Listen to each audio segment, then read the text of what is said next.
Presiden Prabowo disambut dengan upacara kehormatan militer saat tiba di Rio de Janeiro.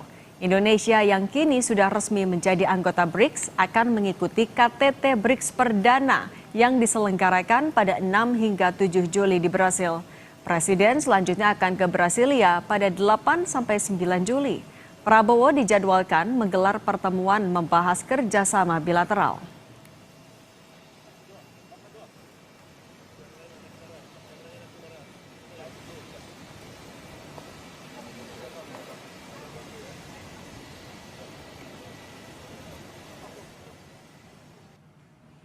Selain Prabowo, KTT BRICS di Brasil juga dihadiri Perdana Menteri India Narendra Modi. Dalam KTT ini, Modi diharapkan menyampaikan pidato tentang sektor-sektor utama yang berkaitan dengan agenda dan pembangunan BRICS. Selain itu, Perdana Menteri Tiongkok Li Qiang juga telah tiba dalam pertemuan di Rio de Janeiro. Kelompok BRICS yang awalnya terdiri dari Brasil, Rusia, India, Tiongkok, dan Afrika Selatan mulai berkembang pada tahun 2023. Indonesia menjadi anggota terbaru dalam BRICS. Soal kehadiran Presiden Prabowo di KTT BRICS kita bahas bersama dengan praktisi hubungan internasional sekaligus pendiri Synergy Policies, Dina Prapto Raharja. Mbak Dina, selamat petang. Selamat petang, Mbak Cindy. Mbak Dina, keanggotaan kita kan memang udah dari awal tahun, tapi di tengah kepastian kita juga nunggu tarif Trump dan juga dinamika geopolitik. Apa konsekuensi kita hadir di KTT BRICS yang harus diwaspadai oleh pemerintah? Summit adalah pertemuan paling tinggi ya dari BRICS, dan BRICS itu statusnya sebenarnya baru forum, tapi forum yang punya simbol politik penting karena OECD misalnya, kalau OECD itu udah organisasi negara-negara maju yang sudah sangat established ya, udah jadi gitu loh. Jadi udah ada aturan mainnya jelas segala macam. Kalau BRICS itu statusnya masih dalam proses, masih dalam pembentukan. Jadi every step of the way, setiap langkah itu penting sebenarnya untuk dikawal. Dan BRICS itu dinamis, dan kita boleh katakan tadi saya bilang simbol politik yang penting karena alternatif dari G7, organisasi negara-negara maju, dan juga dari G20. Tandingannya itu sebenarnya. Jadi bukan dengan OECD-nya sebenarnya, tapi bentukan dari groupings yang seperti itu. Jadi konsekuensinya kalau kita hadir di BRICS ini, memang dinamisnya itu loh, suasananya sangat dinamis. Jadi kita mau bawa catatan yang baku gitu ya, datang ke sana, itu bisa terkaget-kaget tentunya karena bisa saja situasi berubah cepat. Dan kalau dilihat dari perkembangan di Brasil, ini tendensinya misalnya India yang kemungkinannya juga masih nggak cocok sama Brasil untuk sejumlah hal. Kemudian kemungkinan Tiongkok juga masih terus ditekan oleh Amerika Serikat, Rusia masih ditekan Amerika Serikat. Jadi keputusan akhir dalam bentuk joint statement itu bisa jadi akan sangat dinamis sampai last minute. Nah Mbak Dina, tapi ngomong-ngomong soal Amerika Serikat tadi, apakah akan mempengaruhi hubungan diplomasi Indonesia dengan Amerika Serikat di tengah kita juga masih negosiasi soal tarif Trump? Sebenarnya itu tergantung gimana kita menghadapi Trump aja ya. Karena Trump itu kan strateginya adalah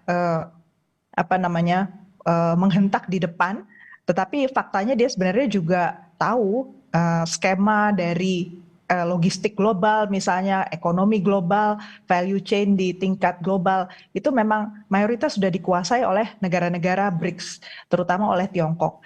Jadi caranya kita berhadapan dengan BRICS itu yang harus kita antisipasi. Sekali lagi saya garis bawahi kata cara, karena soal what kita ya atau tidak dengan BRICS sebenarnya udah inevitable ya, tidak bisa dihindarkan.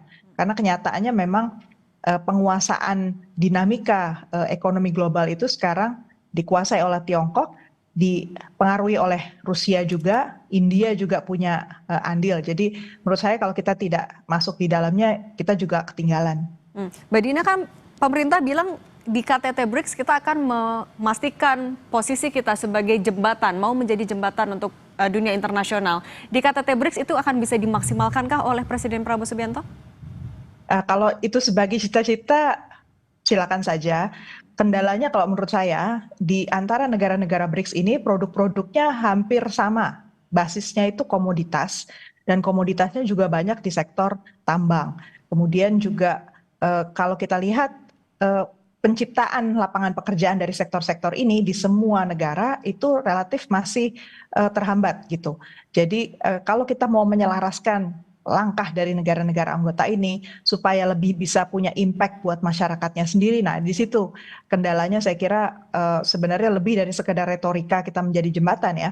Saya ambil contoh kemarin Tiongkok sudah membuka diri mau ikut investasi juga untuk produk baja di Indonesia. Ini angin segar karena sektor baja kita juga kena tampar cukup keras ya, dinaikkan lagi kan tarifnya oleh Amerika Serikat dari 25% menjadi 50%. Dan sektor ini sebenarnya sudah cukup tersendat-sendat perkembangannya sejak beberapa tahun lalu pasca pandemi. Tapi kita tahu juga bahwa dengan kita bekerja sama lebih dekat dengan Tiongkok, kemarin yang menjadi masalah itu sebenarnya adalah impor besi baja yang begitu banyaknya masuk ke dalam Indonesia dari Tiongkok dan tidak sesuai dengan standar nasional Indonesia sehingga dianggap membahayakan untuk konstruksi dan seterusnya. Jadi hal yang seperti itu yang saya lihat masih ada gap ya antara industri dengan langkahnya pemerintah. Itu yang harus diselaraskan. Nah, itu juga menyelaraskan agenda diplomasi dan politik antara Indonesia dengan negara-negara anggota BRICS dan untuk mengutamakan kepentingan ekonomi di negara kita sendiri. Apa yang bisa Presiden Prabowo Subianto lakukan di sana memaksimalkan peluang itu? Sebenarnya kalau saat di meja diplomasi, yang penting itu adalah sinyal-sinyal yang cukup jelas dan dipastikan juga bahwa instruksinya itu adalah menteri silahkan laksanakan. Jadi jangan semuanya harus presiden sampai detil-detilnya gitu ya. Karena faktanya di lapangan itu penyelarasan di nomenklatur antar kementerian, misalnya kementerian kita dengan kementerian di Tiongkok itu udah match atau belum.